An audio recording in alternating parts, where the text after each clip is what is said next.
let the torch of freedom burn.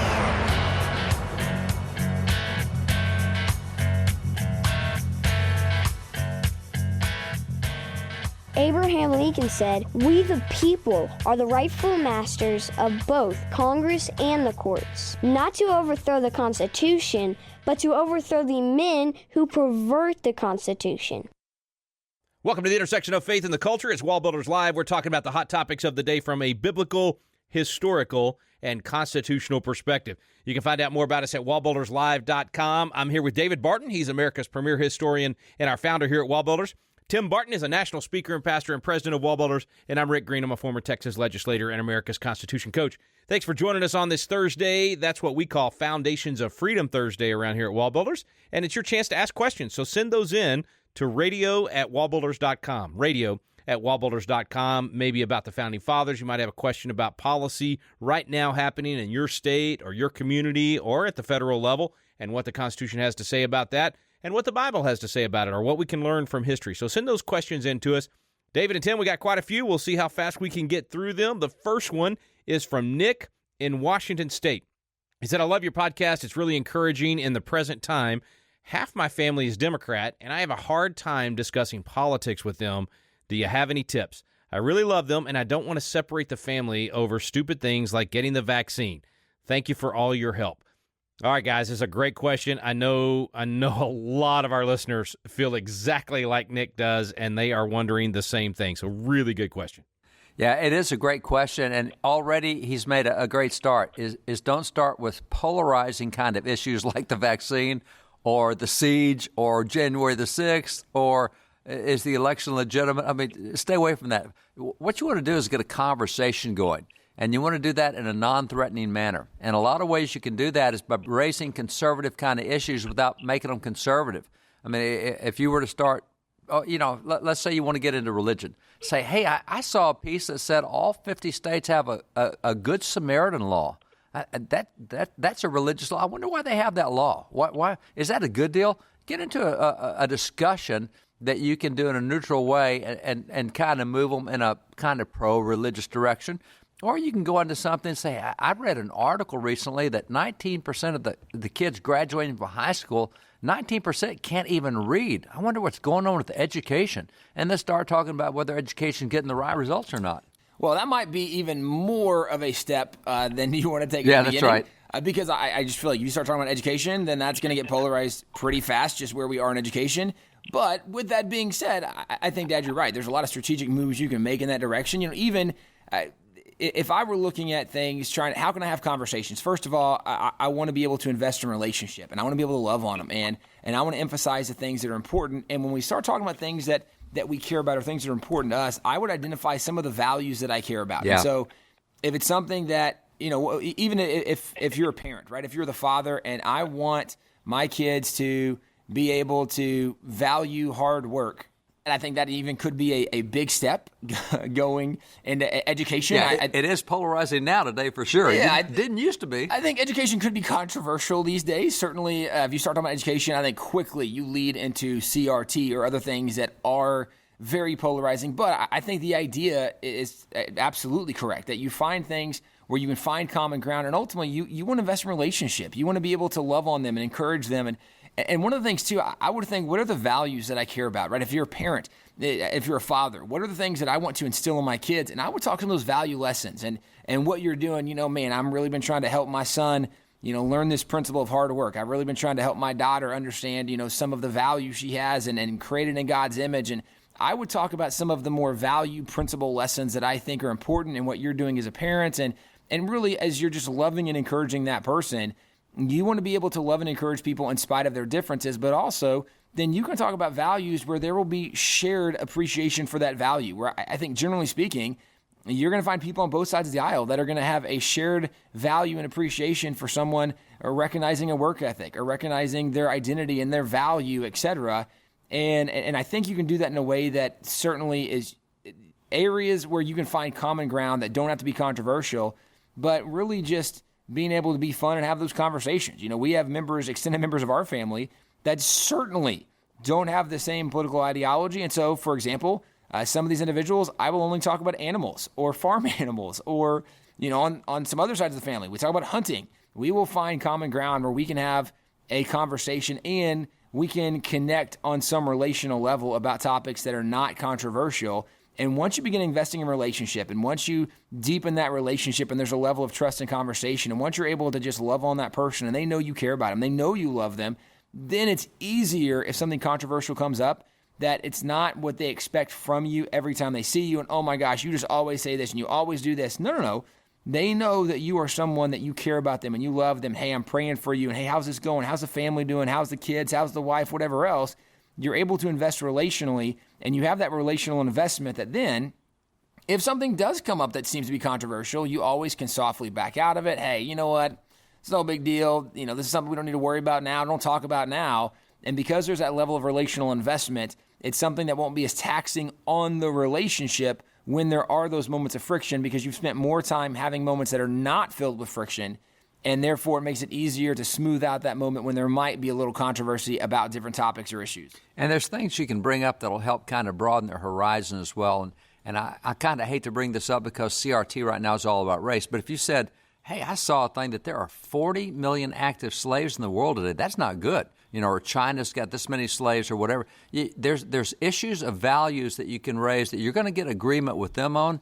But if you can start talking about issues that will bridge that gap and expand it a little bit, as Tim said, find that common ground, build the relationships, and then where possible, choose facts or choose topics or choose things that may have a little meat to it, but you think it's meat on which you're both going to be able to agree. If you can find a policy somewhere that you can both agree on and talk about that, and they're going to agree on it and you agree on it, bring it up, then you start being able to get in areas, and then you start having less polarization in the family for sure, because as Tim said, they will trust you. They learn that you love them and you're loving on them.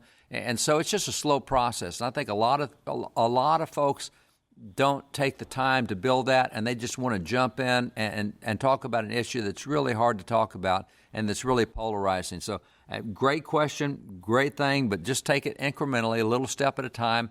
Remember what the Bible tells us in places like Exodus 23 and Deuteronomy 7, that you do it little by little, here a little, there a little, line on line, precept on precept is the way that we're told in Isaiah. So don't expect to make all the gains at once. Just plant little seeds all along the way. Be faithful to do it. Keep doing it. It'll make a difference. Yeah, and I was thinking about, this doesn't sound like this is Nick's situation. It sounds like his is more getting together with extended family and that sort of thing is where he's running into this. But a lot of parents right now, the kids are coming home from college and they've been exposed to a lot of this critical race theory and a lot of the Marxism, and they've possibly bought into it. And so we hear a lot from families who are really struggling with this and sometimes not even able to have conversations. And so I would add one thing, and that is to really listen and ask questions. And so if that kid comes home and and sometimes it's a little bit indignant and they're rattling off how these things should happen and we got to save the planet and we got to take care of the poor and you capitalists don't do that or whatever, however they're doing it. One thing you can always do is meet them where they are and say, you know what, I agree with the outcome. I think we should be good stewards of what we have, or I agree we need to take care of the poor. What's the best way to do that? And then ask them questions about how should that be done. And then as they start talking about their solution, then you can, politely poke some holes in it by asking more questions. When has that been done before? How did that work out when this nation tried it? That sort of thing. And so I would highly recommend a couple of resources at wallbuilders.com. They're books that, I guess, guys, help me out. I think they're maybe 20 years old. Well, one of them is one's a CD, Thinking Biblically, Speaking Secularly. And then the other one was a book you did, David, on, and you may have this in another resource, help me if it's in another place, but it was during the 2008 election, and you talk about who should take care of the poor and why the biblical command is for us to do that and not government, and how government's inefficient about it. 30% of the dollars from government get to the person in need, 60% when it's done privately. Is that still the best resource for that, or do we even have that still? Yeah, we do have it. First of all, that CD you mentioned, Thinking Biblically, Speaking Secularly, is also an MP3 now. So if you have maybe a car that doesn't have a CD player, or if you are in a situation where you want to have it on your phone or take it with you, whatever else, that you can download as an MP3 from the WallBuilders website. Also, a lot of the information is in the Founder's Bible, and that's going to be probably the best resource because there's so much other good content in there that will help shape some of those conversations. So there's a lot of stuff in the Founder's Bible that deals As you mentioned, those statistics, even about caring for the poor and who does the best job caring for the poor and whose responsibility that is, even from a biblical perspective. There's a lot of things in the Founders Bible about caring for the poor, including a lot of really fun quotes and letters from founding fathers, their perspective on it, what they thought was the best biblical solution based on some of the things they saw around them. So the Founders Bible is probably the best resource for that. Love it. Love it. All right, good stuff. And actually, if you're reading the Founders Bible, that means you're reading the Bible and those historical documents and stories, which means you're probably going to automatically have a better attitude if you're in God's Word. It's a lot harder to be snippy and, maybe fall into the flesh like I would tend to do in some of those conversations. So if I'm in God's Word, I do a lot better. So great suggestion, Tim. Founders Bible. Check that out at WallBuilders.com today. We're going to take a break, but if I could read an email, this is just a really good email from one of our listeners. It's encouraging. With all the negative out there, I think it's great for us to have some of that good news all the time. This email comes from Doug, and he's in Missouri. He said, I wanted to let you know about a little place where my wife and I live. She's a graduate of Lone Jack High School in Missouri from 2004, all of 43 students there. And I'm from the town next door, Lee Summit. We've been married 13 years. We just had our 5th kid. I've been serving this country for 17 years in the Marine Corps, and I currently am stationed in Okinawa, Japan. We've been faithful listeners to WallBuilders Live for the last 10 years or so. I've purchased several of David Barton's books he's written about original intent and our founding fathers. It has greatly impacted my understanding and what I was taught in high school, and I constantly recommend him as an author to my young Marines serving today. Their illiteracy of our foundation and the Constitution is mind-boggling. Keep up the great work and look forward to meeting you all one day. Doug and Jamie Copeland. Doug, thank you for your service. Thank you, Jamie. And thank you for recommending WallBuilders materials to those young Marines. What an important group to know truth, to know what they're fighting for. So I love the fact that you're doing that, Doug. God bless you. Thanks for sending that in. We're going to take a quick break. It's Foundations of Freedom Thursday. We'll be back with more of your questions in a moment. You're listening to WallBuilders Live. Thomas Jefferson said, "The Constitution of most of our states and of the United States assert that all power is inherent in the people, that they may exercise it by themselves, that it is their right and duty to be at all times armed, that they are entitled to freedom of person, freedom of religion, freedom of property, and freedom of press."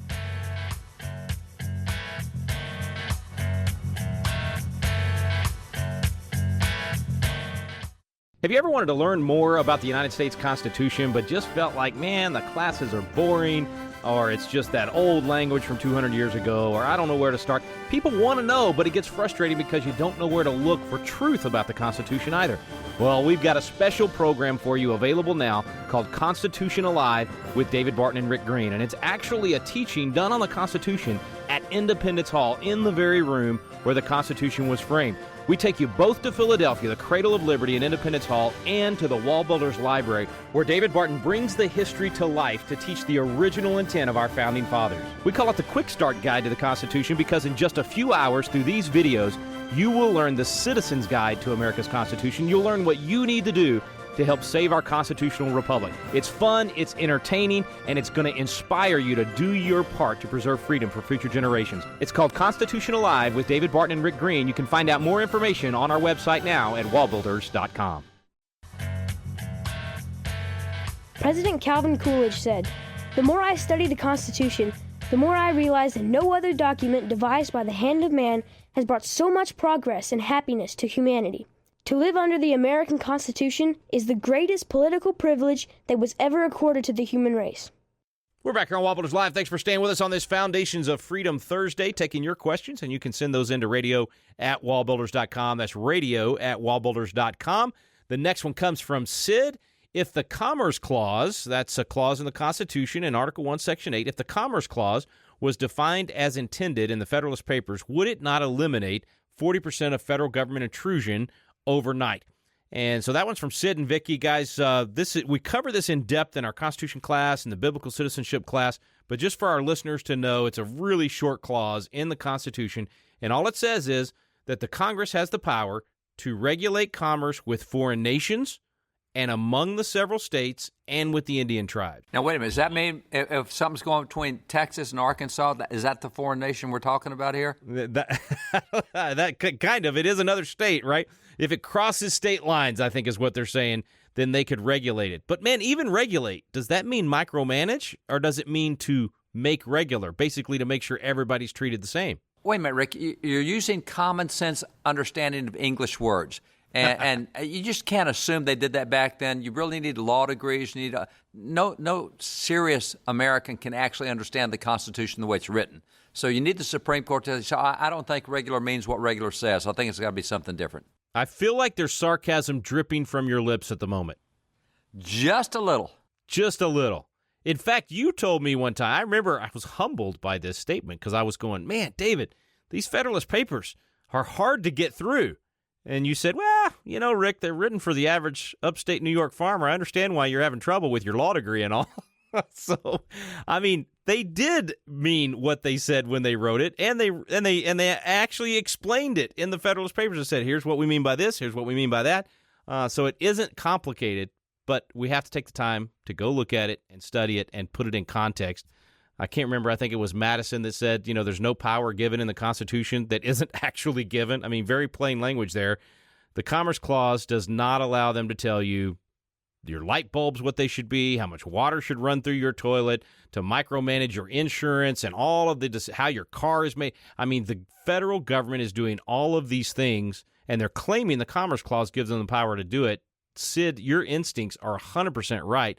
It would eliminate, I don't know what the percentage is, maybe 40% of the federal government intrusion overnight. But the Commerce Clause is this big, what they've created as a loophole, and it's because they switched from making regular, which means, okay, if you are in Arkansas, as you mentioned Arkansas and Texas, David, if you're in Arkansas and you want to sell some goods to people in Texas, we can't build a wall between Texas and Arkansas and say, we don't want your competition. We don't want you selling to Texans because we want only Texans selling it. That's what they were trying to stop because they knew that free enterprise flowing across state lines would be good. And so they meant make regular in terms of, regulate in terms of let's make sure that everybody's treated the same. And they literally called the Constitutional Convention over this because some states were doing that. And they said, we got to have a free flow of commerce. We need some ability to prevent states from stopping the free flow of commerce. But now what do? They micromanage commerce. They want to tell you how to do everything in your life, and they use the Commerce Clause to do that because they're distorting the Commerce Clause. So, Sid, you're spot on. We go into it a lot more in our Constitution class. That one correction right there, Mark Levin has actually written a great constitutional amendment to basically replace the Commerce Clause with the original intent, essentially to overrule all these horrible Supreme Court decisions since the 1930s that expanded the Commerce Clause. And if we did that one amendment to the Constitution, it would solve so many problems from federal overreach and federal intrusion. And that's one reason we push for Convention of States, because that's the only way we're going to be able to fix the Commerce Clause. Anyway, getting into the weeds too much, but really do encourage people to read that.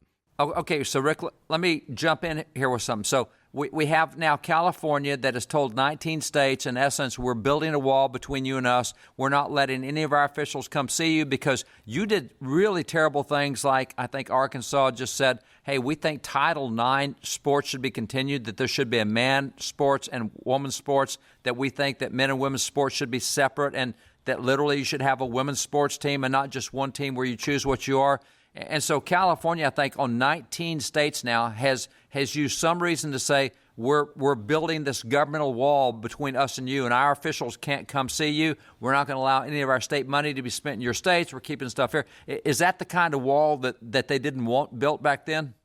That's exactly right. And you could even go to some of the COVID crackdowns where we were stopping people from participating with other states and shutting them down. It really violated the original intent of the Commerce Clause. So, yeah, I mean, it's amazing how much we have it doing things it shouldn't do, and we aren't using it for the things that it should be used for. And remember, guys, we talk about this in the course, and our listeners need to know this is all based on judicial interpretation, the court deciding what it means and changing what it means. We never gave them permission to do that. They're basically having an ongoing constitutional convention over there at the U.S. Supreme Court where 5 out of 9 justices can absolutely change the Constitution, and we've been letting that go on for way, way too long. Common sense, like you just said, David, that's what we need to bring back to the equation, and that's what a Convention of States would do for us. But we've got to make these corrections because if you look at the amount of money they're spending at the federal level and how much money they're costing us in terms of efficiency by micromanaging virtually every small business in the country and our individual lives, if we could change that one thing, boy, we would see some really positive outcomes from that. Really good question, Sid. And again, go to the class, go to WallBuilders.com. You can get either Constitutional Live or Biblical Citizenship. Either one of those classes we'll dive into that for you. Next question is actually kind of leads right into that. It's also a Convention of States question, which for listeners that may be new, when we say that phrase Convention of States, that's an exact phrase out of Article 5 in the Constitution that says that we want to allow for a, quote, Convention of States for proposing amendments. It just cuts the federal government out of the equation and allows states to both propose and ratify those amendments rather than Congress proposing them. So here's our question.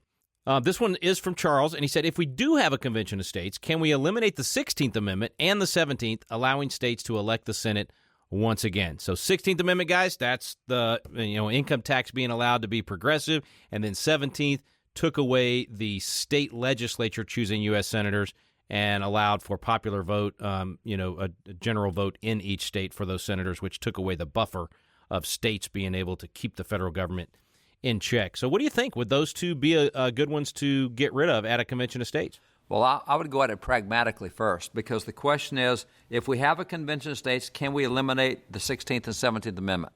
To eliminate anything requires a constitutional amendment be proposed and that the amendment then be ratified by 3/4 of the states in the United States. So the first question I would ask is, do you think you can get the citizens in 3/4 of the states of the United States to say that we should not be electing senators anymore? And I think the answer to that is absolutely not. They're going to say, wait a minute, we want the right to choose our senators. We don't want the legislature choosing them. I think they will see that as an interest. Now, do I think it's better if we had it the other way? Well, possibly. But I think if we even taught civics the way we're supposed to and said, look, here's the way it works. The House represents the people and the Senate represents the states. And there's a big difference. The House, that represents the 9th Amendment in the Bill of Rights. The Senate represents the 10th Amendment in the Bill of Rights. So the Senate doesn't look at an issue and say, what do the people want? The Senate looks at the issue and says, what's best for the states? This thing the federal government's doing, is that one of the 17 powers the Constitution allows the federal government, with everything else being for the states? If it isn't, then as a senator of Wyoming or California or Texas or whatever, I'm going to vote to defend the right of my state to deal with these issues. If we understood what the purpose of the Senate was, I don't think it's the 17th Amendment that made that change. Because, again, as long as you understand that this bicameral federalism kind of stuff, and you know that the Senate is not just a super House of Representatives, there's no reason that you have to change the 17th Amendment to tell your senators, stand up for the state of Texas or Arkansas or Alabama or New York or whatever. Stand up for our state. It's the House that stands up for the people. So that's one. Let's say we had a Convention of States and they came up with a proposal to repeal the 17th Amendment. I think the overwhelming polling and reaction would be, no way. We're not going to let the legislature choose our senators. We want to choose our senators so that they're accountable to us, not understanding that it's a different purpose. It's not like choosing a House of Representatives member. I think you'd have the same issue if you went to the 16th Amendment. Which, David, real quick, before you go to 16th, so on the 17th, you're right. Without the civic literacy of understanding why it's good for our particular form of federalism to do it that way, their response is real simple, exactly what you just said. I don't want the politicians in my state capital choosing my U.S. senator, whereas it takes us in the class, it takes us, 20 minutes to explain exactly what you just described about federalism and why that those U.S. senators are supposed to be stopping the growth of the federal government, stepping on the state's toes. It's virtually an impossible practicality, maybe, until we get millions and millions and millions of people to go through the Constitution class and get that education, or we get the public schools to start teaching again those basic civics, then maybe we have a chance at that one being ratified by 38 states. But yeah, you're right. From a practical perspective, not likely. And then you were going to talk about the 16th Amendment, practical perspective on that. Yeah, the 16th Amendment on federal income tax, it's not that that's going to end taxation or even limit taxation. It just changes the form of taxation. It goes back to what we had before, which is capitation taxes, which is a much more just form of taxation. But if you got rid of the 16th Amendment, you're not going to see a drop in federal taxes. That's not going to go down at all. I mean, the federal government's going to find 48,000 different ways to make up that money, and they're going to use all sorts of fees and all sorts of surcharges and taxes, and they're going to charge employers. They're going to add a capital gains tax. They're going to get that money. So what the 16th Amendment did was it changed the form of taxation you were allowed to use. It didn't change the fact that you still have taxation. So I think that on both of those, there's a huge public understanding of what those amendments do. Because people say, oh, if we get rid of the 16th Amendment, we got rid of the federal income tax. Maybe so, but you didn't get rid of the other 483,000 taxes that exist, and they're still going to use those. So I think selling that through the people is going to be really tough. And part of the thing is, well, we got to have money to operate the military, and we got to have money to operate everything. And they're going to see that as an attempt to have no taxes at all. And most citizens are willing to pay taxes. They just want it to be reasonable. And I think it's a hard thing to sell because you're now looking at re-education. And this is what the civics classes should have been doing for the last 30 years, 40 years or whatever, and we wouldn't be having this discussion. We would be able to say, all right, so what? The 16th Amendment allows a federal income tax. That doesn't mean we have to use it. Congress doesn't have to have an income tax. We can have that on the books and still be without an income tax. Congress can right now stop using a federal income tax. They're not going to. And if we take the 16th Amendment away, they're still going to find a way to tax. So it doesn't make that much difference unless you have people who understand limited government and are willing to apply those principles wherever they are and however they are. I was hoping you'd bring it back to that, David, because you covered that in the Constitutional Live class as well. It really comes down to jurisdiction. As long as they're doing all of these things that we didn't give them authority to do, they're going to have to spend a ton of money to do it, and guess who pays the bill? Under some form of taxation, we're going to pay that bill. So it comes back to limited government, and we have to know what that means and what those jurisdictions are. Get back to having elected representatives that will ask, do I have authority to do this? Have the people given me the jurisdiction and the authority to do this? Make sure you're studying the Constitution, folks. Be sure and listen on Thursdays for Foundations of Freedom Thursday right here on WallBuilders Live. Tomorrow, don't miss Good News Friday. We got some good news stories to share with you. Thanks so much for listening today. You've been listening to WallBuilders Live. Thomas Jefferson said, "In questions of power, then let no more be heard of confidence in man, but bind him down from mischief by the chains of the Constitution." We stand undivided.